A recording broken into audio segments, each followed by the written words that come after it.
일단 여러 번 언급을 해드린 부분이고 우리가 4천 넘고 뭐 삼성전자, SK하이닉스 빛을 볼 때도 가끔 이제 조정의 빌미로 나올 가능성이 있다라고 언급을 많이 해드린 그런 부분 되겠습니다. 지금 시장에서는 밸류에이션 불안이 있고요. 그리고 두 번째는 AI 버블 논란이 있고요.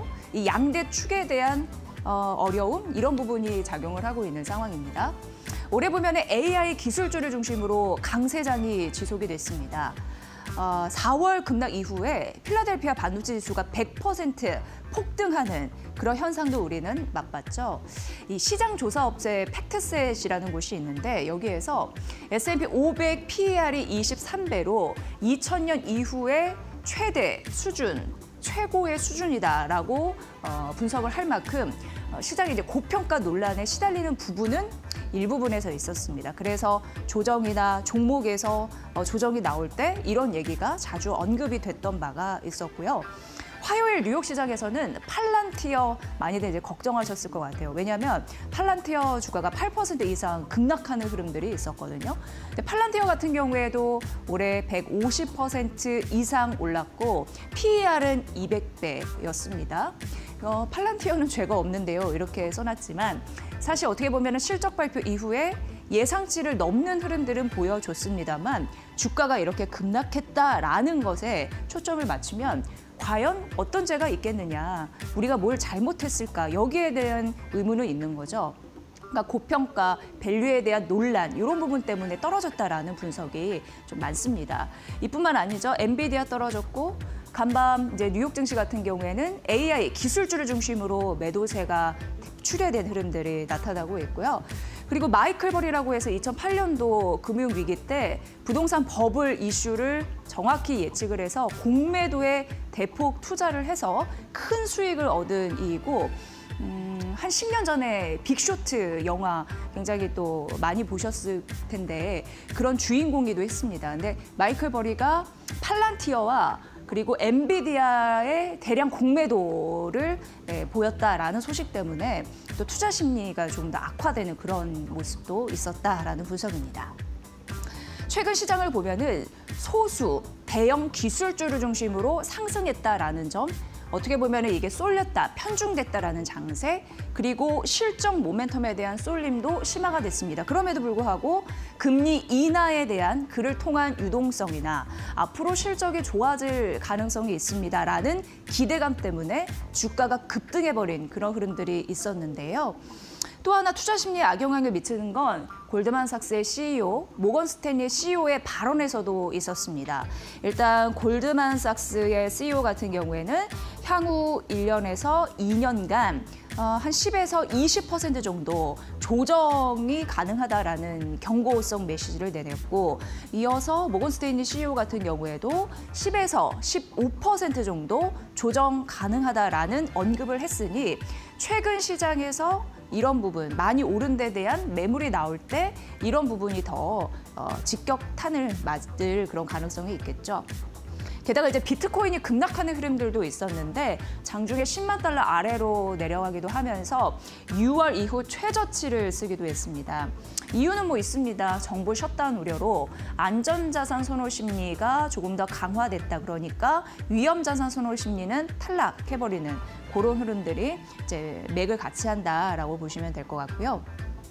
게다가 지금 고점에 대한, 버블에 대한 그런 우려감도 있는데 금리 인하가 불확실하다 보니까 이제 FOMC 이후에 연준 위원들 발언 좀 참고해 보면은 우리가 느낄 수 있겠지만 그런 부분도 경계감을 줬다라는 부분입니다. 이 부분도 잘 보시고요.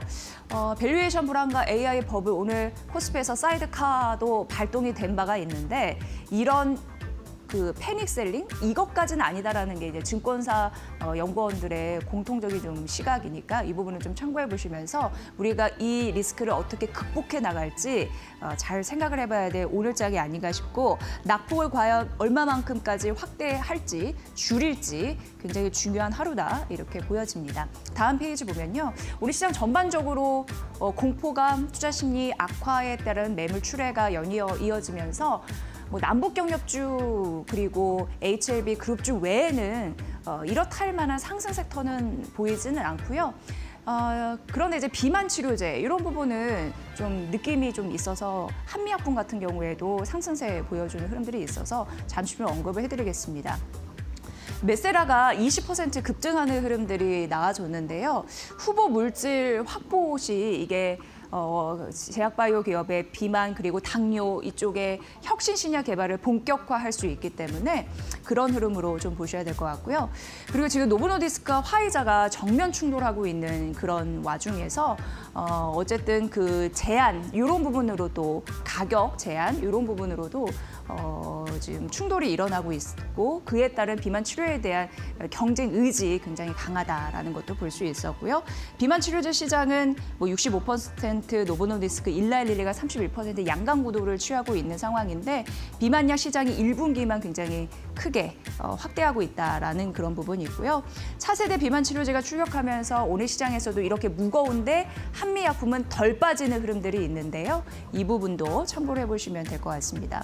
시장이 너무 어둡다 보니까 바로 이제 시장 전략을 바로 들어보도록 하겠습니다. 염승한 이사 연결해서 알아보도록 하겠습니다. 이사님 안녕하세요. 네, 안녕하세요. 네, 자 오늘 사이드카가 발동을 했습니다. 오늘 시장의 패닉 이런 부분은 어떻게 진단하시는지 들어보고 싶습니다. 사실 이게 빠질 때는 또 이유되면 뭐 수백가지가 될 수도 있지만 이제 핵심적인 거는 결국 일단 이제 주식시장은 좀 최근에 AI 버블 논쟁이 되게 심했거든요. 미국도 마찬가지로. 그러다 보니까 이제 오늘 미국에서 안 그래도 이제 팔란티어가 정말 좋은 실적 냈는데도 그게 어떻게 보면 이제 차익 실현이 또 빌미가 돼서 오늘 좀 빠졌던 것 같고 좀 고평가 논란이 계속 있는 것 같아요. 그런 상황에서 최근에 이제 미국 그 단기 자금 시장이 좀 경색되고 있습니다. 지금 셧다운 때문에 자금이 좀 부족한 지금 상태거든요. 그러다 보니까 이제 시중에서도 단기적으로 동고하기 좀 쉽지 않은 거죠. 그리고 연준이 지금 양적 긴축을 12월부터 중단하지만 아직까지는 양적 긴축, 그러니까 이게 유동성을 좀 조이는 거죠. 이걸 계속 하고 있거든요. 그러다 보니까 자금 경색이 좀 단기간에 발생했어요. 그래서 지금 단기 금리가 튀어버렸거든요. 그래서 이 부분이 또 어떻게 금리 튀면 당연히 밸류에이션을 떨어뜨리는 요소잖아요. 근데 그게 결국엔 이제 그 미국 빅테크에 집중이 됐던 것 같아요. 그래서 차익 실현 매물이 쏟아지면서 미국이 급락을 했고, 근데 미국에서도 헬스케어나 버크셔 해서웨이나 아니면 음식료나 뭐 코스트코 같은 유통회사들은 안 빠지고 오히려 올라버렸거든요. 그 얘기는 뭐냐면 미국 증시 전체의 문제라기보다는 시장이 이제 이런 단기 자금 문제 때문에 좀 많이 오른 기업들을 이걸 빌미로 해서 좀 팔았다. 그게 이제 오늘 우리나라도 보면 AI 주들 다 빠지잖아요. 뭐 관련된 뭐 원전, 변압기, 뭐 반도체뿐만 아니라 이런 기업들이 빠지는 것도 이제 그런 영향 아닌가. 거기에 또 지금 달러가 강하다 보니까 환율까지 튀어버렸습니다. 그래서 오늘 외국인들이 또 매도하는 그런 모습들이 나왔던 것 같아요. 그러니까 수급적으로도 이게 좀 부담이 되는 거죠. 그래서 이게 좀 그 교집합이 돼서 좀 빠지는데 어쨌든 이런 부분들이 저는 중장기적인 이슈는 아니에요. 다 단기적인 악재이기 때문에 시장이 단기적으로는 좀 충격은 주겠지만 저는 좀 오래갈 이슈는 아닌 것 같다. 이렇게 일단 생각은 하고 있습니다. 네, 그럼 악재를 해소하는 과정에서 단기적인 충격으로 제한될 것이다라는 가능성을 언급해 주셨네요. 이렇게 좀 이해하면 되겠습니까? 네, 맞습니다. 그래서 이게 네. 사실 이제 우리가 강세장이 지금 이어졌던 게 뭐 전 세계적으로 돈을 많이 풀고 있죠. 근데 단기적으로 이제 미국에서 약간 자금 경색 현상이 발생한 건데 셧다운 끝나면 이거 해결될 가능성이 높고 12월 초에는 또 이제 미국 연준이 아까 말씀드린 양적 긴축이 끝나요. 유동성이 풀리고 금리 인하 기대감 여전히 있고요. 거기에 AI 요 스타트 끄는 요 부분들이 뭐 일회성이 아니잖아요. 그래서 좀 많이 올랐다는 부담감은 있지만 AI가 결코 또 버블은 아니거든요. 예. 거기다 우리나라 정부의 뭐 주식 부양 의지는 여전히 좀 강력한 상황이거든요. 그래서 이런 것들이 기본적인 구조 자체가 뭐 전혀 변한 건 없습니다. 그렇기 때문에 장기적인 강세장 흐름은 뭐 너무 염려하실 필요는 없겠지만 강세장 속에서도 그 고점 대비 10% 빠지는 장은 항상 있었어요. 그래서 지금 3,800 가면 고점 대비 10% 빠지는 거거든요. 그러니까 이제 거의 오긴 왔죠. 그래서 이 장세가 너무 좀 급하게 빠져서 좀 걱정은 되시겠지만 그 대세에 큰 저는 좀 지장이 없는 단기적인 조정장 이렇게 보고 있고 한 11월 중순까지는 조금 이런 좀 약간 시장이 좀 어려울 수 있다는 건 염두에 해두시고 시장을 좀 바라보시면 좋을 것 같습니다. 네, 급하게 오른 만큼 급하게 떨어졌던 오늘 시장의 특징을 잘 정리를 해주셨습니다. 그래서 단기적인 충격으로 좀 머무르지 않을까라는 전략 저희가 잘 참고를 해보겠습니다. 아침부터 고맙습니다. 네, 수고하세요. 네, LS증권 염승환 이사와 전화 통화로 긴급 시장 상황 좀 정리를 해드렸습니다. 말씀해 주셨다시피 지금 환율이 꽤 높습니다. 오늘도 좀 올라가고 있는데 외국인의 매도세가 줄어들 수 있을지, 이 낙폭을 어떻게 되돌릴 수 있을지 그 투자 심리에 굉장히 중요한 오른 하루다라고 보여지고요. 네, 오늘 양시장이 급락하고 있습니다. 5% 넘게 떨어지고 있는 모습, 외국인이 1조 넘게 팔고요. 또 환율이 1,448원으로 굉장히 높습니다. 이런 환경 속에서 우린 또 어떤 전략으로 대비를 해야 될지 말씀 좀 들어보도록 하겠습니다. 오늘 에코프로비엠도 4% 정도 떨어지더라고요. 그런데 증권사에서 에코프로비엠에 대해서 그래도 긍정적으로 오늘 아침에 반응한 부분이 있었는데 그 변화의 감지는 역시나 ESS 시장이었습니다. 그래서 소개를 좀 해드리도록 할게요. NH투자증권에서 목표 주가를 21만 원으로 올려잡았고 매수 유지했습니다. 보면은 ESS 시장에 적극 동참한다라는 모멘텀, 이 부분을 사실상 가장 크게 본 건데요. 연내 3만 톤 규모의 LFP 투자를 시작한다. 요즘에 LFP 관련 ESS용 배터리 이런 얘기 많이 듣게 되실 텐데 바로 그거 되겠습니다. 사실 에코프로비엠 같은 경우에는 니켈 재련소 인수 이후에 3원계 중심으로 전략을 유지했었거든요. 그런데 이제 안 되겠다 싶은 거죠. 왜냐하면 ESS 시장의 중장기 성장 전략에 지금 누구나 공감을 하고 있기 때문에 이쪽으로 본격적으로 턴을 했다 이렇게 보여지는 그런 대목이고요.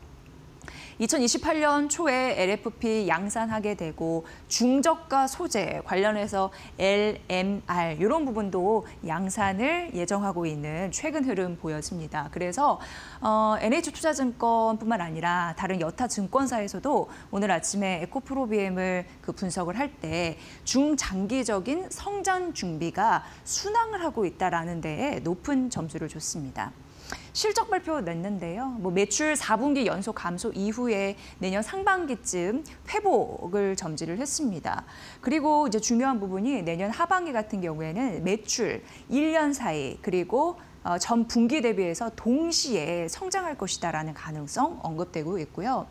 2년 정도 이제 떨어졌다가 리튬 가격 반등세 이런 부분 붙어줄 것 같고 그러면서 밸류에이션 매력을 자극할 수 있다라는 분석이었습니다. 경쟁사 대비 그동안 높은 출하량이 있었음에도 불구하고 주가가 잘 못 갔기 때문에 저평가 영역이다라고 언급을 했는데요. 일단 3분기 영업이익은 흑자 전환했고 앞으로 4분기 같은 경우에도 흑자 전환에 대한 기조를 유지할 가능성은 있습니다.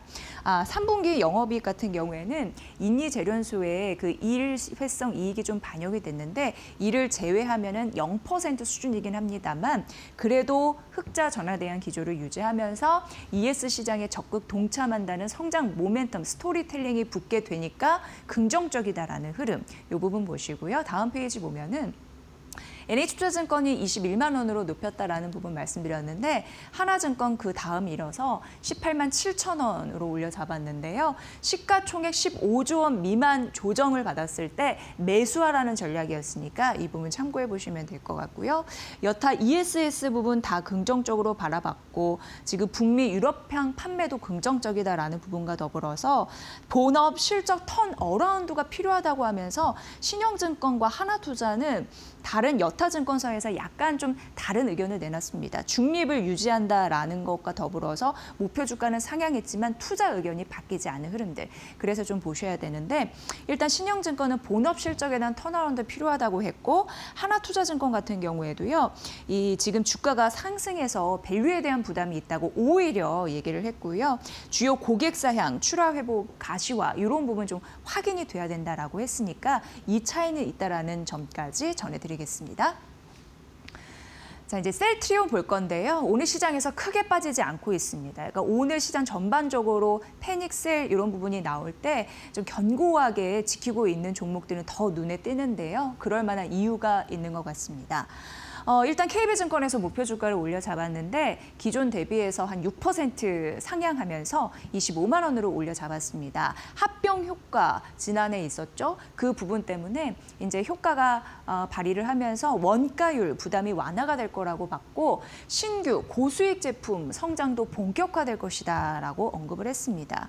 그러면서 내년까지 영업이익에 대한 전망치를 올려 잡았습니다. 올해뿐만 아니라 내년까지 이어질 건데 올해는 각각 1.2 그리고 내년도 성장세를 이어가면서 0.6% 정도 상향 조정한 흐름들이 있었고요.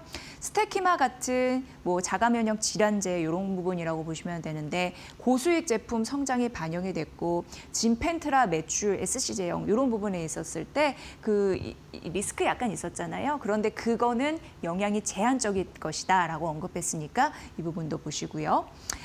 그런데 이제 셀트리온의 점수를 더 줄 수 있는 건 뭐니 해도 R&D가 앞으로 확장할 가능성, 성장 모멘텀에 있다라고 얘기가 되고 있습니다. 머스트바이오와 신약 공동개발 이슈도 있고요. 미국의 카이젠 이 부분과 그 자가면역 질환 후보 질환 관련해서 라이선스 계약을 체결한 흐름들이 있어서 앞으로 신약을 개발하는 그런 성공적인 K 기업으로 도약 이런 부분에 대한 긍정적인 점수를 줬다라고 보여집니다. 일단 3분기 영업이익은 전망치를 하회하긴 했습니다만 R&D 확장이 본격화되면서 긍정적인 패턴이 이루어질 거라는 증권사의 분석 보시면 될 것 같고요.